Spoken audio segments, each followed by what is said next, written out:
Hello students, welcome back to my channel class 11 accountancy. आज जो हम चैप्टर स्टार्ट करने वाले हैं वो चैप्टर आपका है कैश बुक, यानी books of original entry cash book. अभी इसके पीछे जो हम लोगों ने पढ़ा है वो था आपका अकाउंटिंग फॉर जीएसटी। तो अब जो हम पढ़ने जा रहे हैं वो कैश बुक पढ़ने जा रहे हैं। तो याद रखिए कि जब हमारा बिजनेस छोटा होता है, यानी हमारा बिजनेस जब बहुत ज़्यादा बड़ा नहीं होता है, तो ऐसे केस में सारे ट्रांजैक्शन को एक जगह रिकॉर्ड करना हमारे लिए इजी होता है। जो एक जगह हम रिकॉर्ड करते हैं वो हमारा जर्नल कहलाता है, यानी बुक्स ऑफ ओरिजिनल एंट्री कहलाता है। क्यों? ऐसे केस में क्या होता है, जब हमारा बिजनेस छोटा होता है तो एक जगह हम रिकॉर्ड कर सकते हैं, कोई प्रॉब्लम नहीं होता। लेकिन जैसे धीरे धीरे हमारा बिजनेस ग्रो करता है, जब हमारा बिजनेस बड़ा होता है, एक्सपैंड होता है, तो एक जगह रिकॉर्ड करना हमारे लिए इजी नहीं होता, पॉसिबल नहीं होता है। तो ऐसे केस में क्या होता है कि जर्नल को हम उसको डिवाइड करते हैं टोटल 8 पार्ट में, सब जर्नल्स में डिवाइड हो जाता है। जैसे पहला क्या होता है कि जब उसको डिवाइड करते हैं जर्नल को 8 पार्ट में, तो वो क्या कहलाता है, जैसे फर्स्ट पॉइंट हो जाता है purchase book, sales book, purchase return book, sales return book, bill receivable book, bill payable book and cash book और जर्नल प्रॉपर। तो ये पार्ट में डिवाइड हो गया, इस ये 8 पार्ट में डिवाइड होता है। क्योंकि जब बिजनेस हमारा छोटा होगा एक जगह रिकॉर्ड कर रहे थे कोई इश्यू नहीं था, लेकिन जैसे जैसे बिजनेस बड़ा हुआ तो हमने इसको 8 पार्ट में डिवाइड इसलिए कर दिया कि अगर हमने जो परचेज किया है वो सारा का सारा हम परचेज बुक में रिकॉर्ड करेंगे। हमने परचेज रिटर्न किया है तो इसका सारा का सारा रिकॉर्ड कहाँ होगा, परचेज रिटर्न बुक में रिकॉर्ड होगा। मान लीजिए हमने कैश ट्रांजेक्शन किया है, यानी हमने जो माल खरीदा है उसके बदले कैश दिया है, जो माल बेचा है उसके बदले कैश आया है। अच्छा, बेच यहाँ पर भी रहे और खरीद यहाँ पर भी रहे, लेकिन यहाँ पर उधार नहीं हो रहा, यहाँ पर क्या हो रहा है, कैश देकर सब कुछ कैश पर हो रहा है। जब सारा ट्रांजैक्शन कैश में होगा तो उसको यहाँ वहाँ रिकॉर्ड करने से बेहतर हम लोग क्या रिकॉर्ड कर लेंगे, क्या प्रिपेयर करते हैं, कैश अकाउंट प्रिपेयर करते हैं, कैश बुक बनाते हैं। मतलब जब सारा ट्रांजैक्शन कैश में होगा, यानी कैश में पेमेंट भी हो रहा है, कैश में रिसीव भी हो रहा है, चाहे वो हम खरीद रहे हैं चाहे वो बेच रहे हैं, तो वो सारा रिकॉर्ड हम कैश बुक में करते हैं। अच्छा, कैश बुक में क्या होता है कि मान लीजिए एक पेज में हमने कैश से रिलेटेड रिकॉर्ड किया, पेजों पे हम रिकॉर्ड करेंगे तो पेज हमारा गुम हो सकता है, खो जाएगा, लॉस हो जाएगा। जब गुम हो जाएगा, खो जाएगा, जिससे हमारे लिए नुकसान होगा, तो हम क्या करते हैं, पूरा एक रजिस्टर ही कैश बुक के नाम से मेंटेन कर देते हैं। यानी उस रजिस्टर में सिर्फ कैश से ही रिलेटेड एंट्री रिकॉर्ड होगी। बाकी जैसे हमने परचेज किया, अगर वो परचेज उधार है, कैश पर नहीं हो रहा है, अगर परचेज उधार कर रहे हैं, सेल उधार कर रहे हैं, तो उसका हम परचेज बुक बना देते हैं। अगर उधार होगा तो उसमें रिकॉर्ड होगा, लेकिन यहाँ पर हम कैश बुक से मतलब पढ़ने जा रहे हैं ना, तो कैश बुक में अगर कैश बुक से रिलेटेड होगा, कैश से रिलेटेड होगा तो कैश बुक में रिकॉर्ड करेंगे। अदरवाइज अगर कैश से रिलेटेड नहीं है तो जर्नल प्रॉपर मेंटेन कर दिया जाता है। जैसे अभी हम लोग अकाउंटिंग क्वेश्चन जब पढ़े थे तो अकाउंटिंग क्वेश्चन में एक रूल पढ़ा था हम लोगों ने। वो रूल क्या था, जैसे असेट्स प्लस एक्सपेंस, ये पढ़ा था हम लोगों ने। इसमें क्या होता कि डेबिट एक क्रेडिट, यानी असेट और एक्सपेंस जब बढ़ते थे डेबिट होता था और ये क्या होता था, क्रेडिट होता था। दूसरी तरफ हम लोग क्या पढ़े थे, liability plus capital plus income. इसका क्या था, अगर ये बढ़ते थे तब क्रेडिट होता था और घटता था तब डेबिट होता था। ये हम लोगों ने अकाउंटिंग क्वेश्चन में पढ़ा था, जिससे हम एलआईसी रूल भी कहते हैं। ठीक है, क्या कहते हैं, एलआईसी, शॉर्ट फॉर्म में एलआईसी रूल बोला जाता है ना, घटेगा बढ़ेगा वगैरह वगैरह। लेकिन यहाँ पे जो हम पढ़ने जा रहे हैं, अगर आप देखेंगे अकाउंटिंग इक्वेशन का जो रूल था वो एक क्या कहते हैं, मॉडर्न अप्रोच है। अगर ऐसे देखें तो assets is equal to liability plus capital, ये होता है। लेकिन हम पढ़ने क्या जा रहे हैं, कैश बुक पढ़ने जा रहे हैं। जब कैश बुक पढ़ने जा रहे हैं तो कैश बुक में सिर्फ रिकॉर्ड किससे होगा, कैश से रिलेटेड होगा। तो कैश हमारा नेचर में क्या है, असेट, लायबिलिटी या कैपिटल। नेचर में हमारा जो कैश है वो असेट है, यानी इनका कोई रोल अब नहीं है। हम सिर्फ क्या देखेंगे, असेट्स देखेंगे। क्यों, क्योंकि कैश कंपनी के लिए असेट होता है। तो असेट्स के 2 पार्ट हो गए। ठीक है, 2 पार्ट मतलब एक डेबिट दूसरा क्रेडिट हो गया। अगर असेट यानी कैश, हम क्या लेके चल रहे हैं, कैश कंपनी के लिए असेट ही होता है। ठीक है, अगर कैश कंपनी में इंक्रीज होगा, अगर कैश कंपनी में बढ़ेगा, तब ऐसे केस में हम उसको क्या करेंगे, डेबिट करेंगे। कब डेबिट करेंगे, जब कैश बढ़ेगा।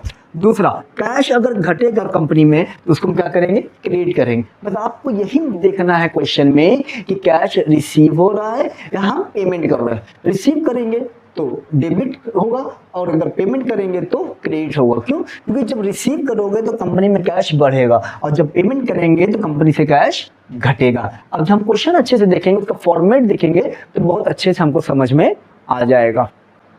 और अगर हम कैश बुक और कैश अकाउंट में अगर कंपेयर करें तो कैश अकाउंट जो है वो हमारे लिए एक तरह से लेजर है, लेकिन कैश बुक क्या है, कैश बुक जो हम मेंटेन करते हैं वो सेपरेट बुक उसके नाम से बनाते हैं, तो उसमें सिर्फ कैश से रिलेटेड ही रिकॉर्ड होगा। पहला डिफरेंस। दूसरा डिफरेंस अगर कैश अकाउंट की बात करें तो कैश अकाउंट जो हमारा ओपन होता है वो लेजर ही होता है, इन लेजर, यानी लेजर में कैश अकाउंट को ओपन किया जाता है। तो लेजर में जो पोस्टिंग होती है वो जर्नल से पोस्टिंग होता है, क्लियर, जनरल से ही पोस्टिंग होता है कैश अकाउंट में। लेकिन कैश बुक की बात करें तो कैश बुक क्या होता है, ये एक तरह से ओरिजिनल बुक ऑफ एंट्री होता है। क्यों? क्योंकि कैश बुक में सिर्फ कैश से ही रिलेटेड चीजें रिकॉर्ड होगी। कैश से रिलेटेड मतलब या तो रिसिप्ट या तो पेमेंट रिकॉर्ड होगा। और कैश अकाउंट की अगर हम बात करें तो कैश अकाउंट नेचर में हमारा रियल अकाउंट है। ठीक, अब देखिए ये कैश बुक का जो ये फॉर्मेट हो गया, फॉर्मेट क्या हो गया, अब मान लीजिए ये मैं पर्टिकुलर्स की जगह यहाँ पर मैं पेमेंट लिख दे रहा हूँ, ठीक है, इससे आपके लिए और इजी हो जाएगा। अगर आपको लिखना है पर्टिकुलर्स तो पर्टिकुलर्स भी आप लिख सकते हैं, उससे कोई प्रॉब्लम नहीं होगा। देखिए कैश बुक का पूरा फॉर्मेट है, टी फॉर्म में होता है। सबसे पहले आप टी फॉर्म बना लीजिए, उसके बाद देखिए डेट है, रिसिप्ट, यहाँ पर्टिकुलर लिखना चाहे तो पर्टिकुलर भी लिख सकते हैं, कोई इशू नहीं है। Ledger folio amount, date, payment, ledger folio amount. अब इसका मतलब क्या हो गया, अगर पैसा रिसीव करोगे तो डेबिट साइड रिकॉर्ड होगा क्योंकि कंपनी में कैश बढ़ेगा, और पेमेंट करोगे तो क्रेडिट साइड रिकॉर्ड होगा क्योंकि क्या होगा, कंपनी से पेमेंट यानी कैश घटेगा। लेकिन ये देखिएगा एक चीज और, कैश जो बुक हम प्रिपेयर करने जा रहे हैं ना, इस कैश बुक में हम क्या करेंगे, कैश रिलेटेड रिकॉर्ड तो होगा लेकिन कैश का नाम नहीं लिखाएगा। फॉर एग्जांपल जैसे हम बिजनेस स्टार्ट करते हैं, business commence with cash, generally क्या बनता है, cash account debit to capital account. ठीक है, क्यों ऐसा बना, क्योंकि कंपनी में कैश बढ़ रहा है और कैश बढ़ने के साथ साथ कैपिटल भी इंक्रीज हो रहा है। ठीक है, तो cash account debit to capital account. अब cash account debit to capital, cash हमारा डेबिट है, डेबिट साइड ये हो गया, तो कैश नहीं लिखाएगा बल्कि क्या लिखाएगा, to capital लिखाएगा।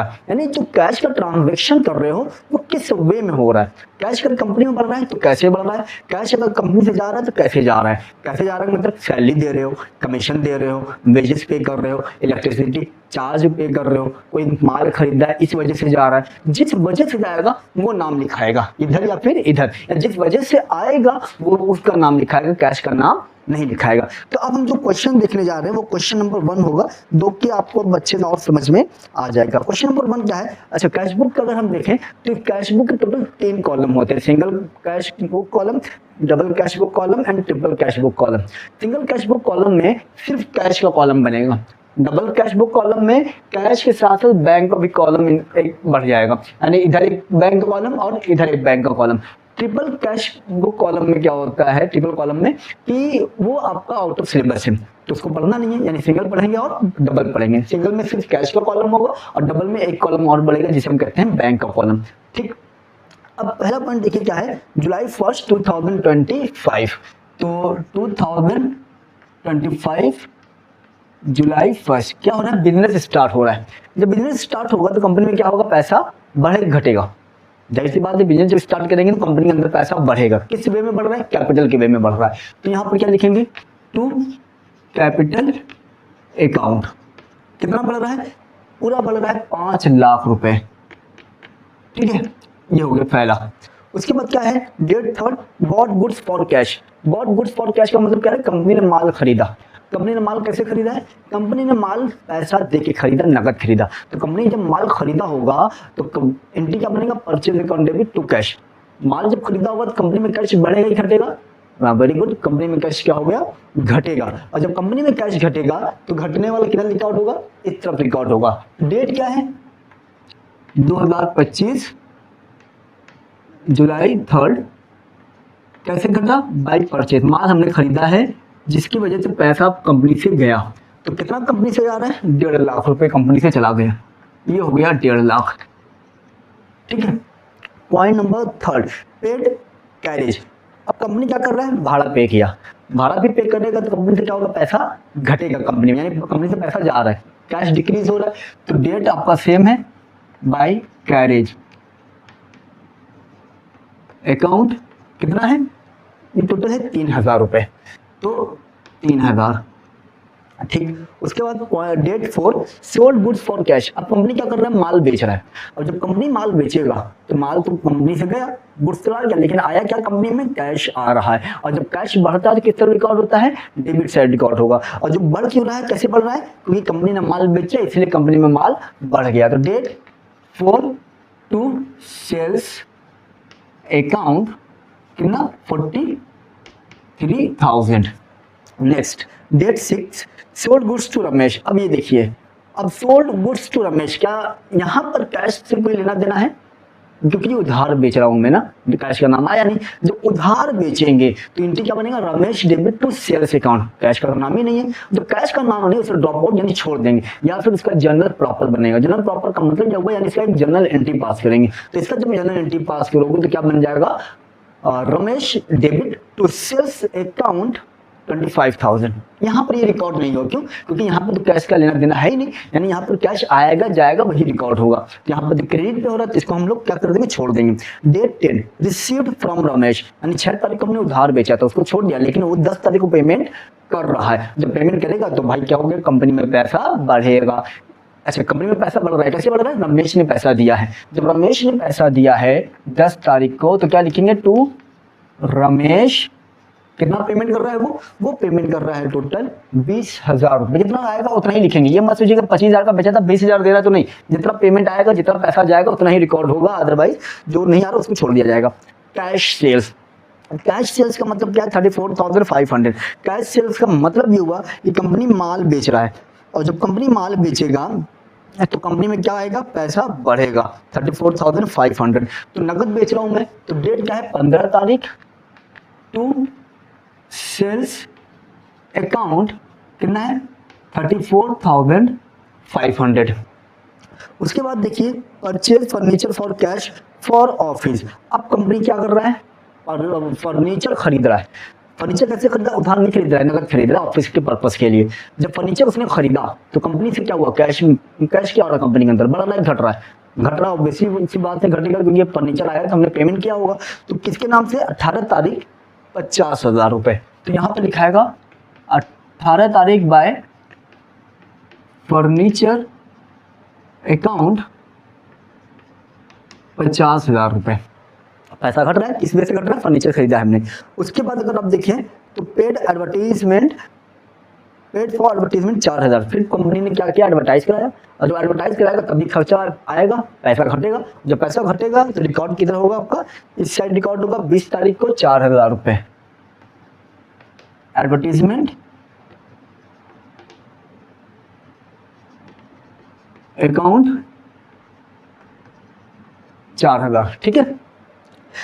Purchase goods from Sunny on credit 60,000 रुपए। अब फिर देखिए क्या हो रहा है, एकदम साफ साफ लिख रहा है कि हमने सनी से माल खरीदा है, लेकिन कैसे खरीदा है, उधार खरीदा है। जब उधार खरीद रहे हो तो purchase account debit to Sunny, cash का तो नाम आया ही नहीं, और जब कैश का नाम नहीं है तो रिकॉर्ड होगा नहीं। कैश का नाम का मतलब न तो हमारे पास कैश आ रहा है न तो हमारे पास कैश जा रहा है, तो इसको क्या करेंगे, छोड़ देंगे, या फिर जर्नल प्रॉपर बनाएंगे, जर्नल एंट्री पास करेंगे। उसके बाद आता है पेड टू सन, यानी उसके ऊपर हम लोगों ने उधार खरीदा था, लेकिन 24 तारीख को हमने उसको पेमेंट किया, कितना, 40,000 रुपए। तो 40,000 पेमेंट कर दिया, किस कौन सी तारीख को पेमेंट कर रहे हैं, 24 तारीख को पेमेंट कर रहे हैं। तो बाय सनी 60,000 का खरीदा था, पेमेंट कितना कर रहे हैं, 40,000। तो जितना पेमेंट करेंगे उतना ही रिकॉर्ड किया जाएगा। उसके बाद पेड वेजेस, कंपनी क्या कर रहा है, मजदूरी पे कर रहा है ना, मजदूरी पे करेगा तभी हमारे पास ये पैसा जाएगा। 25 तारीख है 12,500।